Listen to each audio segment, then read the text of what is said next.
Hello everyone! আজকে আমি বানাচ্ছি চিকেন বাটার ফ্রাই। বাড়িতে অল্প একটু আধটু চিকেন থাকলে তুমি এটা ইজিলি বানাতে পারবে। আর এটা যদি তুমি একদম সঙ্গে ম্যারিনেশন করো না, তার একটা তো আলাদাই দারুণ ফ্লেভার হয়। সবার প্রথমে দেখো আমি নিয়ে নিয়েছি আদা, রসুন, গোলমরিচ, ধনেপাতা, কাঁচা লঙ্কা। তোমার কাছে পুদিনা থাকলে পুদিনাকেও দিতে পারো এখানে। এই দেখো সবগুলোকে আমি ভালো করে আগে থেতো করে নিচ্ছি। শিলনোড়ায় বাটতে গেলে আদা রসুনগুলোকে আগে একটু থেতো করে নিতে হয়।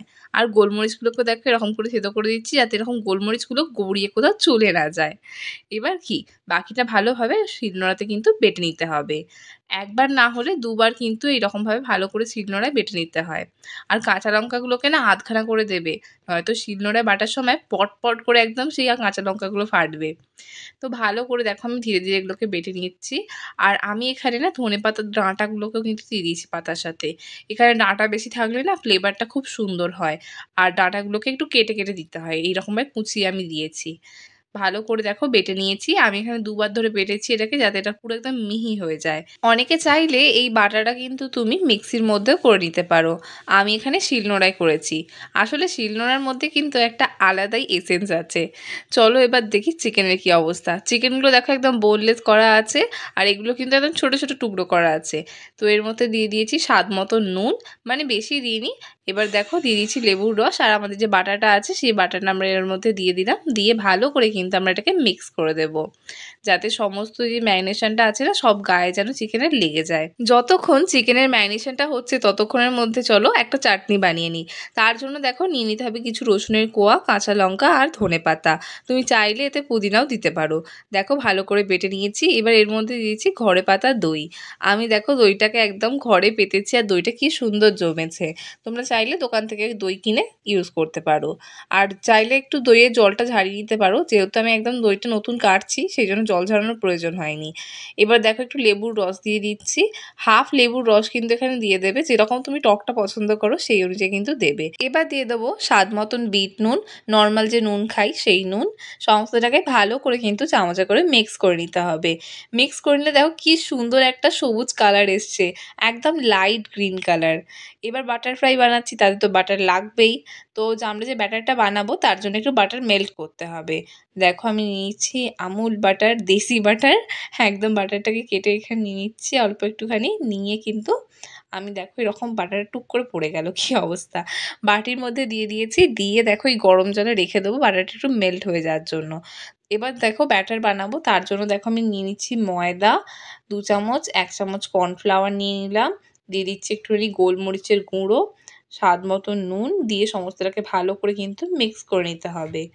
এবার সমস্ত দেখো ভালো করে বেশ দিয়ে মিক্স করে নিয়েছি। এবার দেখো বাটারটাও মেল্ট হয়েই গেছে অলমোস্ট। এবার বাটারটাকে আমি ব্যাটারের মধ্যে কিন্তু দিয়ে দেবো। আর হ্যাঁ, বাটার দেওয়ার সময় কিন্তু একদম কিপটেমি বা ডায়েট ফলো করবে না, নয়তো বাটার ফ্রাই কিন্তু টেস্টি হবেই না। এবার দেখো উইস্ক দিয়ে ভালো করে কিন্তু মিক্স করে নিচ্ছি। আর অল্প করে জল দেবো, জল দিয়ে ব্যাটারটা বানাতে থাকবো। ব্যাটার কিন্তু খুব পাতলা করবে না, সেই কারণে অল্প করে জল দেওয়া, সমস্তটাকে মিক্স করা।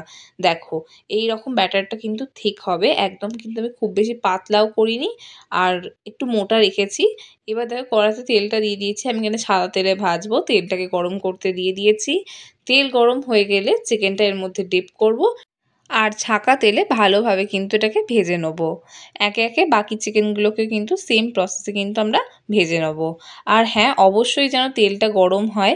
তেল গরম হওয়ার আগে দিয়ে দিলে কিন্তু চিকেন পুরো একদম কড়ার সাথে আটকে যাবে, তোমার পেটে যাওয়ার আগে সেটা কিন্তু একদম ভেস্তে যাবে।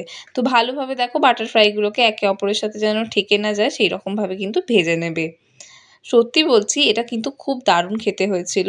আর ম্যারিনেশনটা না একদম করে অনেকক্ষণ রেখে দেবে না, তুমি তাড়াতাড়ি ম্যারিনেশন করবে, মানে যখন রান্না করবে তার কিছুক্ষণ আগে ম্যারিনেশন করলে কিন্তু এটা ফ্লেভারটা খুব সুন্দর আসে। আর তোমরাও কিন্তু এই ট্রিকটা ফলো করো।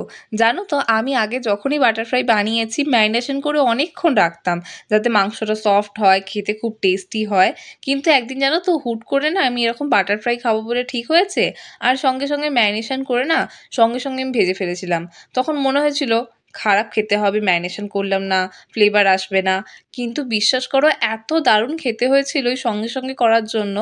আমার এত মুখে লেগে গেছিল তখন থেকেই কিন্তু আমি এইরকমভাবে ইনস্ট্যান্ট ম্যারিনেশন করে ইনস্ট্যান্ট বানাই। আর হ্যাঁ, বাটার ফ্রাই বানালে কিন্তু এই চাটনিটা বানাতে অবশ্যই ভুলো না। এর সাথে কিন্তু একেবারে বাটার ফ্রাই জমে যাবে। So enjoy your butter fry. এবার তোমাদের একটা ছোট্ট কাজ, চটপট যাও ইউটিউবে সার্চ করো ফোরন বলে, সাবস্ক্রাইব করে বেল আইকনটা ক্লিক করতে একদমই ভুলো না, যাতে আমাদের নিত্য নতুন রান্নার নোটিফিকেশন তুমি সবার আগে পাও। আর তুমি যদি আমাদের ভিডিও ফেসবুকে দেখে থাকো তাহলে আমাদেরকে ফলো করে দিও। And don't forget to like, comment and share. ইতি তোমার ফোরন। বাই।